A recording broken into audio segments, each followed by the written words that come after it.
God, Miss Alexander, why?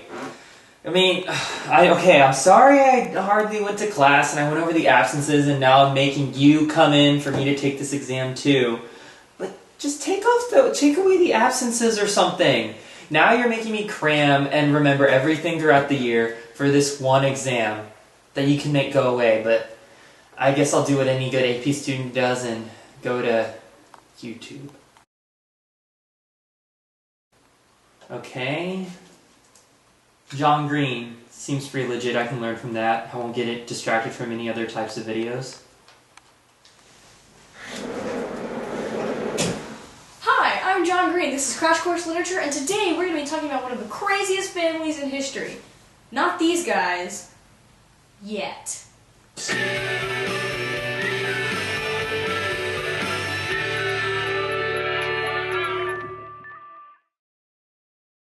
Shakespeare's Hamlet is lauded as one of his greatest plays, his magnum opus, his obra maestra.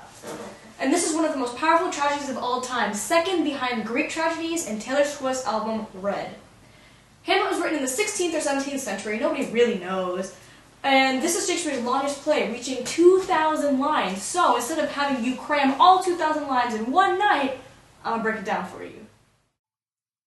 So Hamlet is basically about a guy who comes home from college, finds out that his uncle murdered his father, then this uncle married his mother, and he's now going insane, driven mad by the ghost of his father. Right? Freaking-tastic. And it only gets better when he reunites with his maybe girlfriend Ophelia. Now, why does it get better?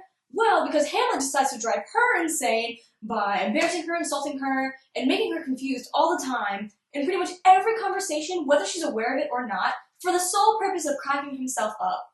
Great catch, Ophelia. So, why does this seem important? It's not like it's any different from any other romantic drama that we see today. However, Shakespeare wants us to explore the complex philosophical and ethical issues we face today. Cold-blooded murder, revenge, and thwarted desire. To a lesser extent, maybe.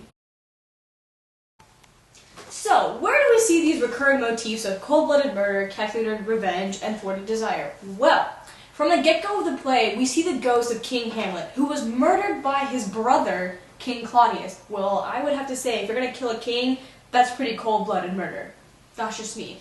Plus, there's the death of Laertes, who is Ophelia's brother, and, of course, the final death of King Claudius, dealt by Hamlet. That also is very cold-blooded murder to, just... Bah.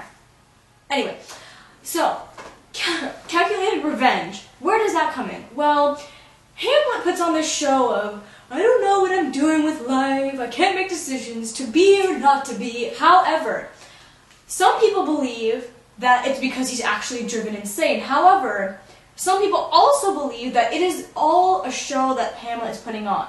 Now, if you're going to put on a show like that, that takes quite a bit of calculated revenge on your part, because you have to think through it all.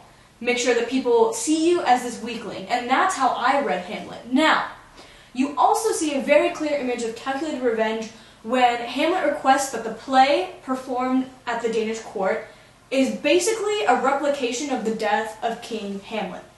Now, to choose that play on Hamlet's part, that's very important. Why? Because that shows not only does he know what happened, but he's calling King Claudius out on it. So, you know what, King Claudius? Sucks to suck.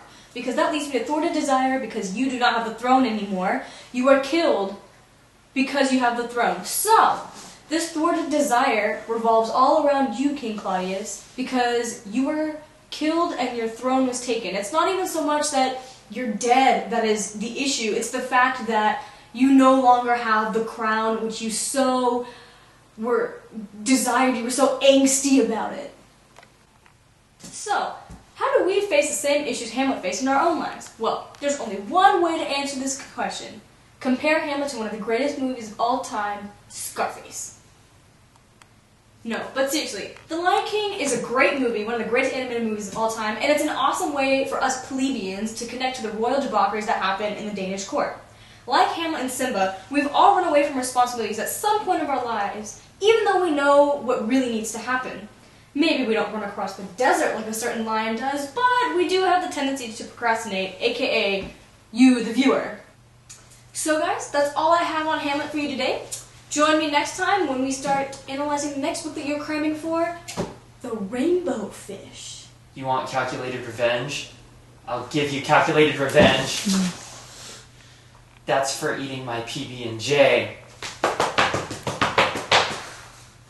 Why? That was actually pretty helpful. It was a good crash course. Okay. Related videos, Zach Galifianakis and the Oresteia. Alright. I think we read that. He interviews arrestees.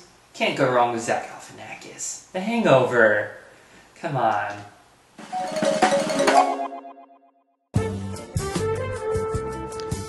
Sorry I canceled you so many times. I know how hard it is for you to... Don't touch that. I know how hard it is for you to come back from thousands of years ago, but my cat usually wakes me up by scratching my feet, but I guess he just didn't wake me up this time. That's fine. I mean, nothing gives me more of a post-mortem adrenaline rush than trying to sneak past circle. Clever, what are you doing? We're filming. Hey, Zach, what's up? I didn't. This show's actually a thing. Wait, who is that? That's some random kid. I don't know. Please don't tell me that's mine. Please, like anyone would touch you. What is that magical item from the gods that Amazonian is holding? Wait, Please go ask your mother. That's we're starting. Okay. Hi, welcome to another edition of Between Two Ferns. My name is Zach Galifianakis, and today we have a guest speaker, Orestes, former Prince of Argos and hero. So, how did you feel about your psycho dad trading your thirsty sister for a stag? I don't think my sister needed anything to drink at that time, but let's get a few things straight here. My father didn't just trade her for a stag. What had happened was he was hunting, and he killed no ordinary stag, but one of Athena Artemis's great sacred stags. And it offended her even more that he went around and bragged about it. But it was no easy feat on his part, so I can understand why he was trying to brag. That's stupid. Excuse me? Nothing. Continue. Well, anyway, Artemis demanded a sacrifice so that way my father could go to war and she wouldn't destroy his fleet. So the sacrifice she demanded was Iphigenia because she had deemed her a most worthy virgin. But word around the Acropolis was she wasn't even a virgin. Her and Zeus had started hanging out, and Zeus doesn't get friend zoned. But anyway, he killed my sister, went off to war for 10 years, which he lost, and came back with a younger, more attractive woman to keep on the side. So, Well, my dad used to force me to dress up as a little girl and participate in beauty pageants. I'm sorry. Did your dad ever make you do that? You kind of dressed up like him. Are you talking about my toga? Yeah, you have a little tiara just like I used to have. This isn't a tiara, it's a crown of the Greek kings. How do you feel about the new cast of Star Wars? The stars are at war? Since when? This isn't good. Here's an idea. Go ask your mother. I don't like that. Can you please, stop interrupting me? I'm trying to do an interview right here. Has anyone ever told you how vexing you are? Yes, on multiple occasions actually. Not surprising, looking at your figure. Speaking about figures, how about your mother figure? Clip. Can't be serious. Clymenestral? Clymenestral? You can't be serious. Is she named after a disease, or is the disease named after her? No. Do you have an uncle named tuberculosis or anything? You couldn't even begin to fathom how regal our names are and what kind of lineage they carry. What are you named after? What does your name mean? Well, I was actually named after my dog. Anyways, I'm the one asking questions here. How do you feel about committing matricide? Well, besides this interview, it was one of the hardest things I'd ever had to do. But it was demanded by the gods and required for me to do so. So even if we had to spin 2 extra acts of plays, to talk about the aftermath and how I had to run from Furies, run between temples and make deals with the gods, I believe it was well worth it in the end. So, what I hear you saying is, you get 99 problems, but you're bombing one? I guess. Anyways, speaking of making deals with God, how did you not get, like, hanged? Like, it's so obvious that you killed your mother. How are you just, like, not killed? I'm not following. Like, what'd you do? Like, slip her a bill or something? You know? Slip who a bill? Athena. I don't know what you mean. Athena's a great goddess and a great spear handler too. She taught me everything I knew. So what I hear you saying is, not only did you start with democracy, but you started bribery too? I think you're taking my words out of context. What? Go ask your mother. How do you feel about being in jail? Or the Beebs being in jail? You know, actually that name does sound familiar. I think I see a special place in the Fields of Punishment for him next to Tantalus and Kristen Stewart, but I don't know anything, I don't understand what you mean about him going to jail. Well, that's all we have for today. I want to thank Orestes for I'm done here. taking his time out of his busy schedule to be on the show. I guess I'll see you next time.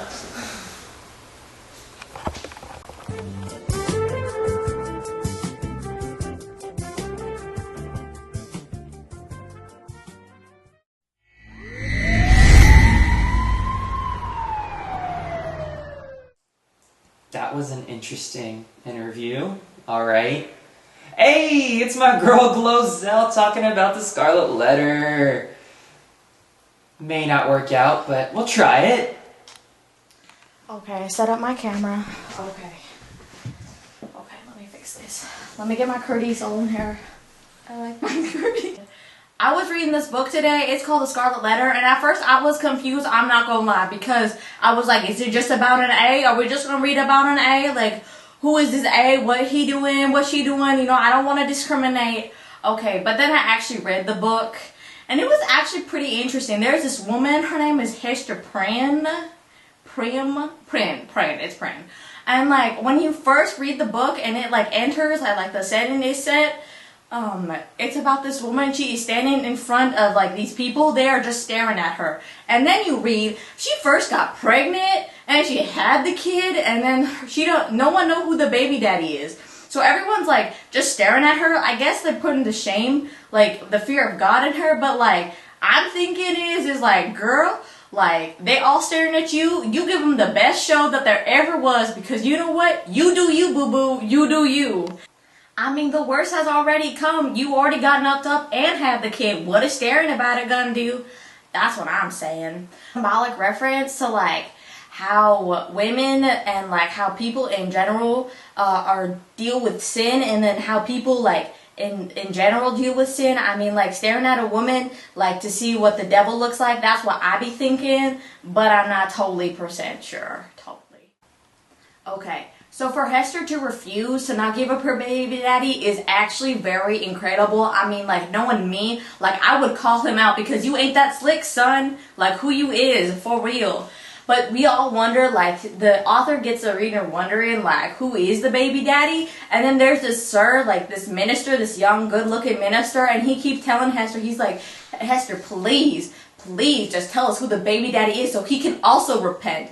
But then we figure out a little bit later that this guy, his minister name, his name is Dimsdale, okay? And he is the baby daddy. And so you're like, no, sir, you two-faced, what you doing? Okay, I know I was thinking when I was reading, I was like, you know what? Hester is a proof that Chris Brown's song is wrong, because she is as real as it gets, okay? She is loyal. She ain't about to open her mouth and rat him out too, because she knows she's already like, my reputation's ruined, why ruin someone else's? But my complaint is that she stays in that town. I'm like, girl, why you be staying here, you know? I'm like, if they already think these townfolk, these hippie townfolk, they think that you ain't as good as them, then you know what? You like bye Felicia and you go Glen Coco. I mean, you just go. After reading the book, I considered it, and you know what? I think if Hester had just made for the hills and just left, you know, everything could have been avoided. This child will not have been shunned, and she could probably have lived a normal and decent life. I'm just saying that everything that Hester did caused her own actions. I really do not have sympathy for her. I'm just saying your actions are what it is. All right, Glozell out. Glozell knows her stuff. Got that English philosophy and literature going on, questioning everything. That was good. Super sassy too. Gotta love her. Okay. Demonstration of Dante's descent into the Inferno? Might help.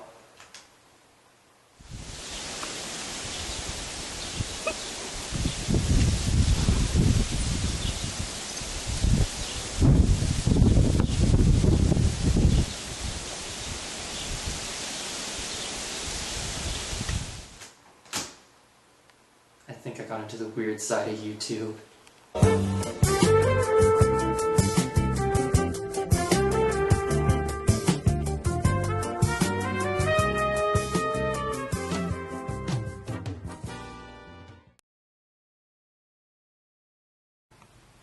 So, where do we see these motifs of cold-blooded murder, calculated revenge, and thwarted desire? Well, from the get-go we see this cold-blooded murder by the ghost of King Claudius, who obviously was murdered. No! It's King Hamlet! Ah!